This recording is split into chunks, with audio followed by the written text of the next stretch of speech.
अगर तुम ये कहानी सुन रहे हो तो मान लो कि तुमने अनजाने में एक ऐसी जगह का दरवाजा खोल दिया है जहां से लौटना आसान नहीं होता। ये कहानी किसी एक इंसान की नहीं है, ये उन सभी की है जो ये सोचकर आगे बढ़े कि डर सिर्फ कहानियों में होता है। भैरवपुर नाम का वो इलाका बाहर से साधारण दिखता था, पर उसकी हवा में एक अजीब सी नमी थी, जैसे जमीन के नीचे कुछ सड़ रहा हो। लोग वहां कम बोलते थे और अगर बोलते भी थे तो आंखें झुका लेते थे, जैसे किसी अदृश्य चीज को नाराज करने से डरते हों। गांव के बाहर एक पुराना अस्पताल खड़ा था, जिसकी दीवारें पीली पड़ चुकी थी और खिड़कियों के शीशे ऐसे थे जैसे किसी ने अंदर से उन्हें खुरच कर तोड़ने की कोशिश की हो। दिन में वो जगह वीरान लगती थी, लेकिन रात होते ही वहां से हल्की रोशनी झलकने लगती थी। कोई ये मानने को तैयार नहीं था कि अस्पताल बंद है, क्योंकि बंद इमारतों में रोशनी नहीं जलती। भैरवपुर के लोग जानते थे कि उस अस्पताल में कुछ ऐसा है जो अब भी जाग रहा है। सालों पहले जब वो अस्पताल चालू था, वहां गरीब और बेसहारा लोग भर्ती किए जाते थे।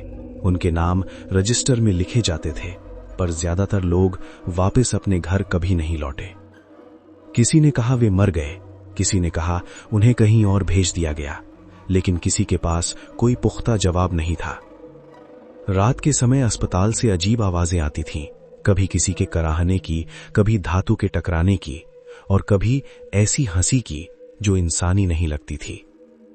उस समय लोगों ने डर को नजरअंदाज करना सीख लिया था, क्योंकि सवाल पूछने वालों का अंजाम हमेशा बुरा होता था। एक रात अस्पताल का केयरटेकर अंदर गया और सुबह उसकी लाश मिली। उसका चेहरा ऐसा था जैसे मरने से पहले उसने कुछ ऐसा देख लिया हो जिसे दिमाग समझ नहीं पाया। उसके शरीर पर कोई बाहरी जख्म नहीं था, लेकिन उसकी आंखें खुली हुई थीं और उनमें जमी दहशत साफ दिखाई दे रही थी। उसके पास पड़ी एक काली रजिस्टर पर खून के निशान थे, जैसे किसी ने आखिरी सांस लेते हुए उसे पकड़ने की कोशिश की हो। उस दिन के बाद अस्पताल को हमेशा के लिए बंद घोषित कर दिया गया, लेकिन भैरवपुर जानता था कि बंद सिर्फ दरवाजे हुए हैं, अंदर जो था वो कभी बंद नहीं हुआ। कई साल बाद अर्जुन वहां आया। वो ये मानता था कि डर एक साइकोलॉजिकल चीज है और हर रहस्य का कोई ना कोई तर्क होता है। उसे लगा कि भैरवपुर की कहानी उसके काम के लिए परफेक्ट है। जैसे ही उसने गांव में कदम रखा, उसे लगा कि कोई उसे देख रहा है। ये एहसास बार बार आता, पर पीछे मुड़ने पर हमेशा खाली सड़क मिलती। रात को उसे नींद नहीं आई। उसे लगा जैसे कोई धीमे धीमे उसके कमरे के बाहर चल रहा हो, लेकिन दरवाजा खोलने पर सन्नाटा ही मिला। अगली रात अर्जुन अस्पताल के अंदर गया। दीवारों पर पुराने निशान थे, जैसे किसी ने नाखूनों से उन्हें खरोचा हो। फर्श पर सूखे हुए दाग थे जिनका रंग अजीब सा था। हर कदम के साथ उसे लगा कि अस्पताल उसकी मौजूदगी को महसूस कर रहा है। एक कमरे में उसे वही काली रजिस्टर मिली।